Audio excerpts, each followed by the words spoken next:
Dans cette vidéo, nous allons étudier la boucle de WordPress. Lorsque WordPress doit afficher une page, quelle qu'elle soit, il dissèque l'URL de cette page afin de construire une requête vers la base de données. On va tout d'abord ouvrir une petite parenthèse concernant les URL. Nous voyons ici sur notre site que nous avons des URL sympathiques entre guillemets, mais ce ne sont pas leurs formes par défaut. Nous voyons ce résultat parce que nous avons choisi une structure personnalisée au niveau des permaliens, ici dans Réglages permaliens. Il est recommandé de faire ce choix afin d'avoir des URL plus faciles à exploiter par les moteurs de recherche, tout en sachant que nous pourrions aussi personnaliser ces permaliens lorsque nous créerons un article ou une page. Par opposition, si je me rends sur un autre site pour lequel je n'avais pas personnalisé les permaliens, je m'aperçois que les URL sont beaucoup moins explicites, et si je veux personnaliser un permalien dans l'édition d'un article, comme ceci,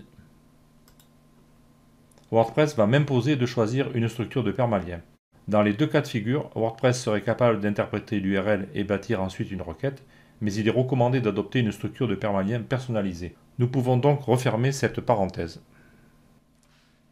Lorsque WordPress a récupéré les éléments qu'il devait afficher et créé le contexte de la page, c'est-à-dire qu'il a déterminé les templates qu'il devait utiliser et qu'il a créé certaines variables, il va populer un objet qui s'appelle $WP_query. Nous allons examiner cet objet tout de suite en nous rendant dans le code. Avant cela, je vous rappelle que dans la configuration que j'ai choisie, la page d'accueil affiche une page statique gérée par le template frontpage.php et le blog est affiché par un contenu de type page qui est géré par le template home.php. Je vous renvoie à la première partie de ce tutoriel pour les explications. Je vais donc me positionner sur le template home.php qui affiche ici le blog par défaut avec 5 articles par page, comme je peux le vérifier ici dans les options de lecture. Je reviens dans le code. Notre fichier utilise la boucle WordPress dans sa plus simple expression. Avant de créer notre propre boucle, nous allons examiner ce fameux objet $WP_query dont nous avons parlé au début. Et pour cela, je vais rajouter une commande pour faire un dump de cette variable, comme ceci. J'enregistre. Donc là, je fais un var dump de la variable $WP_query. C'est le fameux objet qui est créé par WordPress lorsqu'il fabrique une page. Après avoir sauvegardé notre code, je retourne sur le site et je vais réactualiser la page du blog et là je vois le résultat de mon vidage. Donc nous avons un objet qui fait référence à la classe WP_query comme nous le voyons ici, ce qui va être essentiel pour la suite. En parcourant l'objet qui contient tout un tas d'éléments, on va croiser par exemple la requête SQL qui a permis à le générer. Donc ceux qui connaissent bien MySQL vont reconnaître, au moins ici au niveau de l'ordre, on voit qu'on trie par la date du poste et par ordre décroissant et qu'on en a pris 5. Voilà, donc ça c'est un premier exemple. Ensuite, on va trouver une variable qui s'appelle post avec un S, donc au pluriel, qui contient les 5 éléments ici, donc on les voit, ils sont numérotés de 0 à 4. Donc les 5 éléments résultats de notre requête, ils sont ici, tous les postes. Et nous avons aussi un objet post, au singulier lui par contre, et qui contient l'élément en cours dans la boucle. Et là, comme la boucle n'a pas encore démarré, nous sommes sur le premier élément qui a l'indice 42. On peut le vérifier ici. C'est bien le premier de notre liste de 5. Et au fur et à mesure que la boucle va se dérouler, le contenu de cette propriété post va changer pour prendre le contenu de chaque poste de notre requête. Toutes les propriétés que nous serons amenés à utiliser plus tard dans la boucle sont contenues dans cet objet WP_query. Et très important, il ne faut pas le confondre avec la classe PHP WP_query en majuscule qui, elle, sert à construire des boucles personnalisées. Maintenant que nous avons vu à quoi correspond l'objet $WP_query, nous pourrions, en revenant dans notre code, modifier la boucle pour faire précéder chaque fonction de contrôle par le nom de cet objet, comme ceci. Donc auparavant, je vais recommenter le var dump. J'enregistre bien le fichier et lorsque je repasse sur le blog, et que je rafraîchis, je vois que le résultat n'est pas affecté, j'ai toujours mes 5 articles. Donc cela prouve bien que de manière implicite, WordPress, lorsque nous créons une boucle standard, quand nous invoquons la fonction havepOst, en réalité, lui, il appelle la propriété de l'objet $WP_query. Tout cela est fait de manière implicite dans la boucle par défaut, et nous n'avons donc pas besoin obligatoirement de faire référence à cet objet. Par contre, lorsque nous allons créer une boucle personnalisée, nous créerons une variable qui représentera une instance de la classe WP_query, et là nous serons obligés de la faire figurer dans notre boucle. Je vais donc rétablir ma boucle dans son état standard, comme ceci. Je vais me positionner à l'intérieur de la boucle, et nous allons maintenant examiner la propriété post que nous avions trouvée dans notre objet $WP_query. Cette propriété post est accessible à l'intérieur du code PHP par l'intermédiaire de la variable globale $post. Je vais donc faire un var dump de cette variable, comme ceci. Donc je sauvegarde, je retourne sur le site et je réactualise. Et voilà.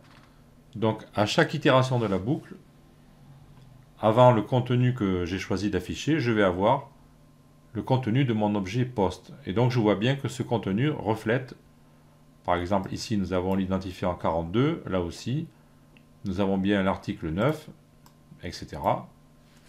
Après nous avons l'article 8 identifiant 40, et ainsi de suite. Donc l'objet $post, qui représente la propriété post de notre objet $WP_query, représente bien le post en cours dans la boucle.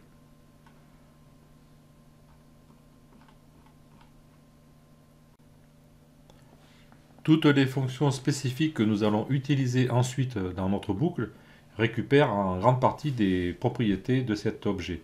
Nous allons nous intéresser par exemple à la propriété post_title ici.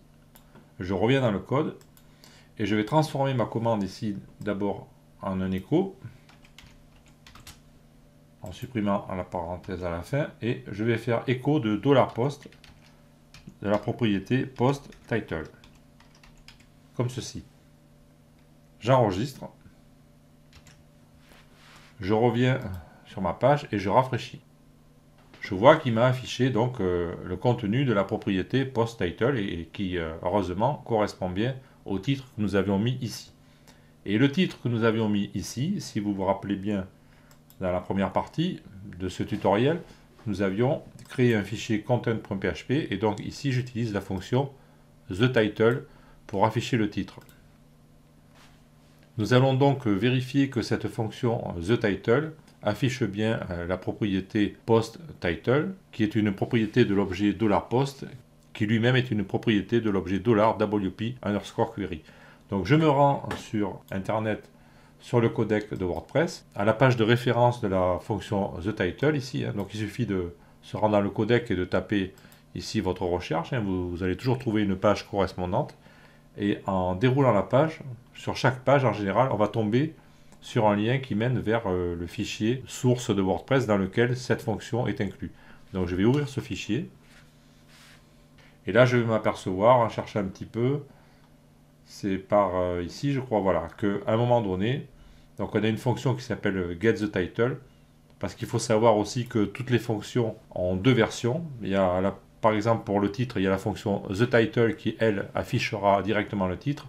Et il est toujours associé une fonction avec get devant. Donc la fonction getTheTitle, en fait, elle récupère le titre et la fonction TheTitle l'affiche. Alors ici, donc la fonction getTheTitle, on voit bien qu'elle récupère $post_title. Donc on a bien vérifié que toutes nos fonctions spécialisées pour les boucles de WordPress utilisent les propriétés de l'objet $WP_query. Et pour finir la vérification, on peut remonter un petit peu. Je crois que c'est par là, voilà. Donc notre fonction TheTitle, on voit bien ici qu'elle appelle getTheTitle. Voilà. Donc la boucle est bouclée. Donc ça, cela veut dire que la plupart du temps, WordPress va mettre à notre disposition des fonctions spécifiques appelées template tags. Et on va aller les voir de suite. Pour connaître tous les template tags disponibles à l'intérieur de la boucle de WordPress, il suffit de revenir dans le codex de WordPress et dans la zone de recherche de taper par exemple template tags, comme ceci, et on envoie. Donc il me propose des résultats, je prends le premier. Voilà, et là il m'explique ce qu'est un template tags, et si je déroule la page, je vois qu'il y en a énormément. À un moment donné, je vais trouver tous les tags reliés au post. Voilà, post tags. Donc ici on a tous les tags disponibles à l'intérieur de la boucle. Donc on va pouvoir reconnaître the date, the time, the title, the tags, etc.